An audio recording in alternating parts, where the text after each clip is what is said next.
When you help patients get better, what does better mean in relation to schizophrenia? Well, it's a very good question. So there are all gradations of getting better. The old gradation used to have to do with delusions and hallucinations and disorganized thinking and maybe negative symptoms.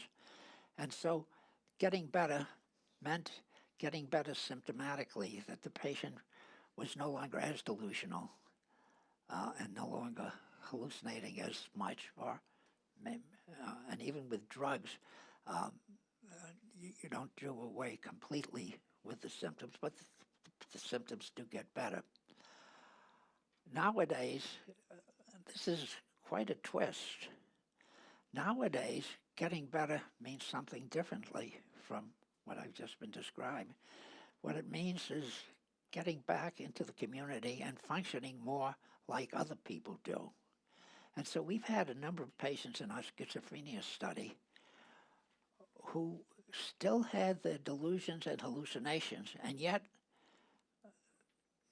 they now had a job, they were living independently, and they had friends, and one of them got engaged and got married, despite the fact that they still had the delusions and hallucinations, but they had been quelled.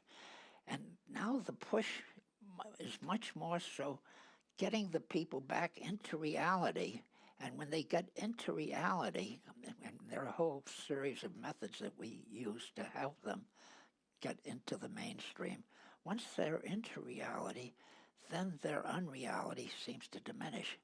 And we've had some patients where we didn't even bother with delusions, hallucinations, but we would help the patient set up their own personal goals. And as they strove towards their goals, their disorganized thinking improved, their memory and attention improved, and their overall functioning improved, and they were much better adapted then to the society that they were going into. So it's a good question, and so there's a shift over now as to what means getting better. And the modern definition is getting better means being more like other people in terms of functioning and doing things and behaving and so on.